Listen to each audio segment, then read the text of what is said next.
नमस्कार दोस्तों, दिल से स्वागत है आपका मेरे YouTube चैनल KR हिंदी कहानियाँ में। आज मैं आप लोगों से एक रुला देने वाली पोस्ट साझा कर रहा हूँ। इसे ध्यान से सुने और पढ़े। माँ तो माँ होती है। बोलो माँ। मैं आदित्य बोल रहा हूँ। कैसी हो माँ? मैं ठीक हूँ बेटे। यह बताओ तुम और बहू दोनों कैसे हो? हम दोनों ठीक है माँ। आपकी बहुत याद आती है। अच्छा सुनो माँ, मैं अगले महीने इंडिया आ रहा हूँ तुम्हें लेने। माँ चौंकते हुए बोली, क्या? हाँ माँ, अब हम सब एक साथ ही रहेंगे। अंजलि कह रही थी माँ जी को अमेरिका ले आओ, वहाँ अकेली बहुत परेशान हो रही होंगी।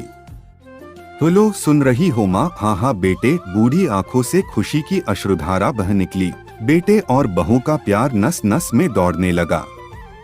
जीवन के 70 साल गुजार चुकी सावित्री ने जल्दी से अपने पल्लू से आंसू पोंछे और बेटे से बात करने लगी।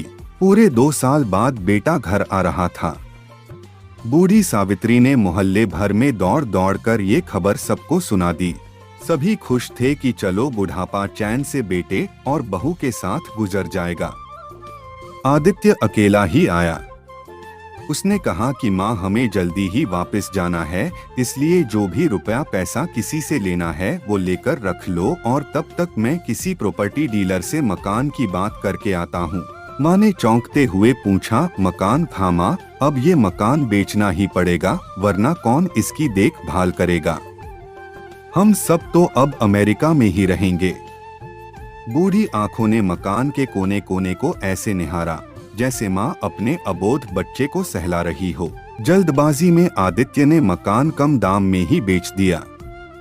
सावित्री देवी ने कुछ जरूरी सामान समेटा जिससे उनको बहुत ज्यादा लगाव था।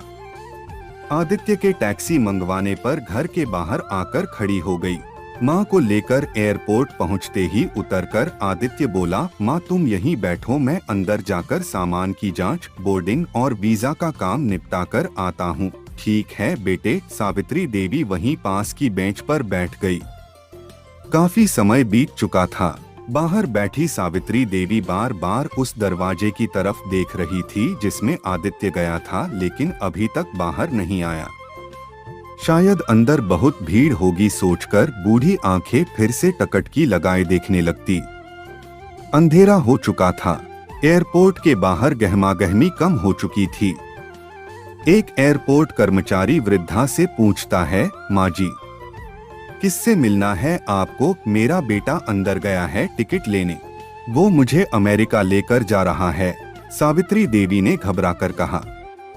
लेकिन अंदर तो कोई पैसेंजर नहीं है।